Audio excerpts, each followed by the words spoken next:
We're going to talk about Before I Lead today. Yeah, right. Yeah. Yeah, let's do that, Neil. Let's talk about it. Let's talk Let's about it. talk about it. So, Before I Lead, you have it pretty much broken down each week to keep people really engaged in community, right? Yeah, what I'm finding is that small business owners by themselves do not do well. And we have been conditioned with working in corporate America. Most of us are coming from corporate America. We're transitioning to having our own businesses. We're not used to being alone.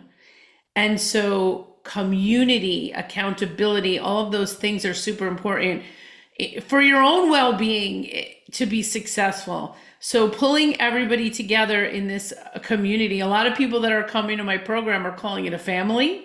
We're creating a little bit of a family unit here because we need each other to encourage each other, to stay connected, to share ideas, to mastermind with, all of those things.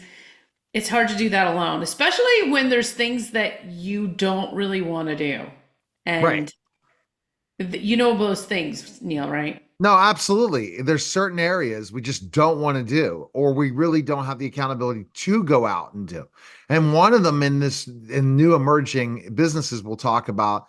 One is there are multiple reasons. So let's talk about the 3 days. How's it start out each week, and what do people pick up each week with the Yeah, community? so Mondays we start with sales accountability. We work on our LinkedIn profiles, we do our reach outs, we share techniques and tools on how to be better at sales, developing relationships, anything around the sales process.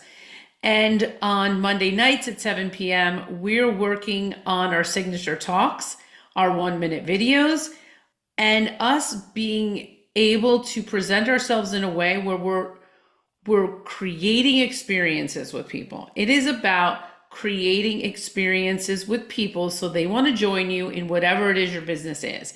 Because that energy that you're giving and sharing with people is the thing that people are attracted to.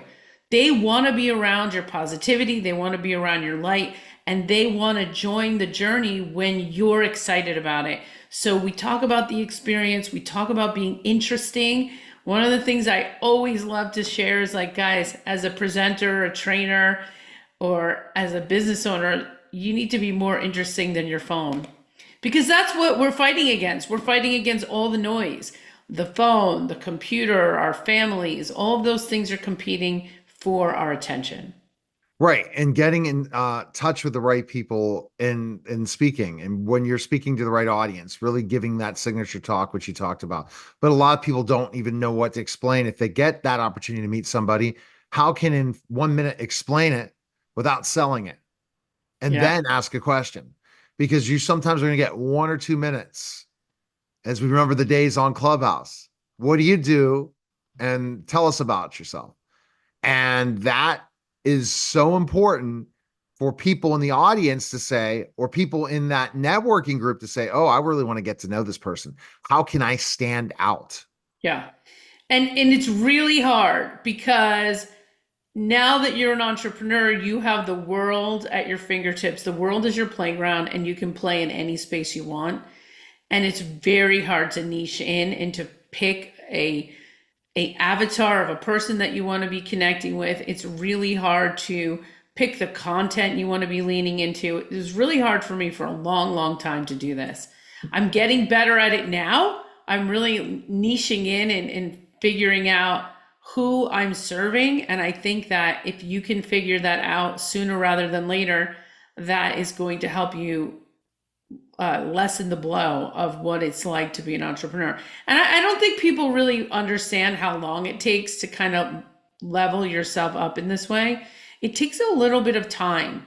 And when people tell me, oh, they have their business 6 months, a year, that's not enough time sometimes to really get to be the successful business owner that you need to be. I mean, what I'm hearing is 3 to 5 years to become really successful at doing this. But the point is not giving up, because all of the work that you do, it just compounds, like compound interest. And so it's almost like the last 6 months you become the most successful of the period of time that you're in. But if you give up 6 months too soon, you never sort of realize the gains of all the work that you've been doing. Right, because it can happen overnight and change you overnight with one client or two clients, or specifically enough figuring it out, because it's all figure out. And that community is so important. We'll talk a little bit about that. So you talk about 7 o'clock, then what's next for the week? They keep you Yeah, busy. so we're doing networking meetings, we're doing Ask the Coach. We have a Mighty Network that we opened up, but really on Fridays we're doing time management accountability. And And that's tough. Like so many people have their business and they can't account for what, especially at the beginning phase, what the heck they're doing. Neil, and it's really about doing the right things and doing enough of the right things and doing it over and over and over again. Last week we were in session and I said, "So, guys, tell me, how's this feel? How does it feel for me to go through your day with you?"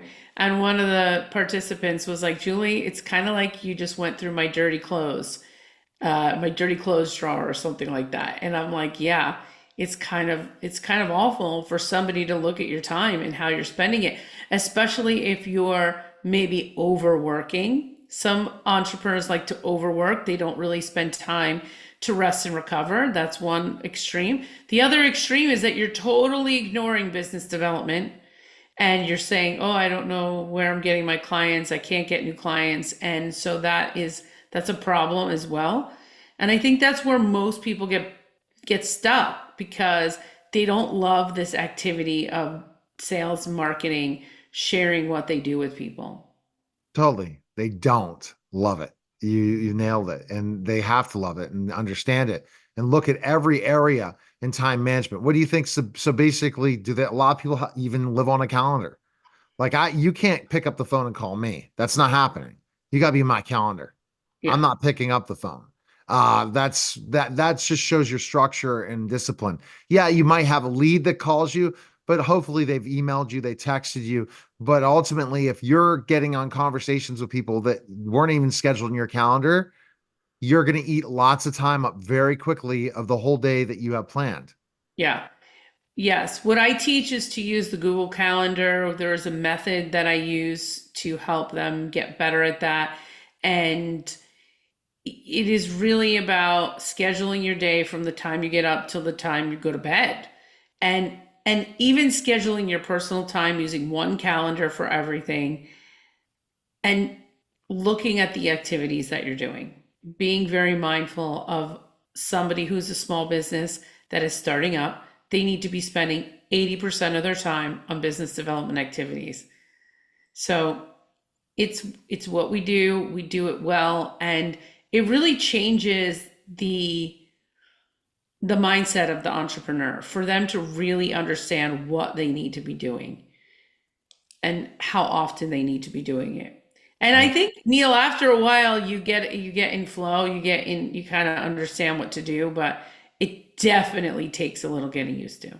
Over and over again, get used to, make sure you're on a calendar, make sure your calendar is organized in so many ways, and how you schedule your other appointments and what are you spending your time on. And that's part of what you teach is, okay, let's look at your calendar. How much is sales? How much is day-to-day operations? And how much is just wasting time? Yeah, yeah. I got to tell you, it has been an education for me, Neil, a real education. And I resisted selling and marketing for a long, long time. It was really hard for me. It was almost like climbing up a mountain that I couldn't climb, and I couldn't do it by myself. I needed people to carry me up the mountain. And so if you're struggling right now and you don't know how to get up the mountain, reach out. We have a great community for you to join. We have great people that are joining that also are in the same position you, and why not be with other people that are struggling just as you are, and take the expertise that is available, because doing it alone is no fun. No, it's no fun. It's not a fun situation at all. And you're not going to get what you want at the end of the day. You're going to you have to constantly grind through this. And I think that when you talked about community, people sharing, they're dealing with the same struggles together with you, leading them in so many ways and bringing other experts in. You have a really good community. You're building of certain expertise levels that you guys can work, share leads together. do different things that are potentially the right same customer, and have those conversations and those struggles. That's what community brings. If you don't have an opportunity to speak at community, you don't have a coach, you're not going to know where you're going unless you're going up already. But that means somebody that really can deal with and understand business. Because a lot of people, this is the first time they thought of business, the first time they ever thought they'd sell. They're used to working in corporate, right? And they Yeah. had their only responsibilities, but they didn't have to go get the business. Yeah. It's totally different. It is a totally different thing.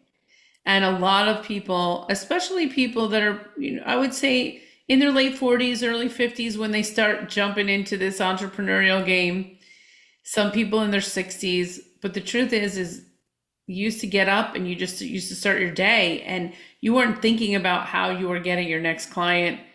And it's a whole different environment here. But I think that the ones who are successful are the ones that are going to embrace the idea that this is something they need help with. I don't think you could do this by yourself. Period. All right. Best place people can go is. JulieRiga.com or find me right on LinkedIn. All right. You're listening and watching the Neil Haley Show and the simulcast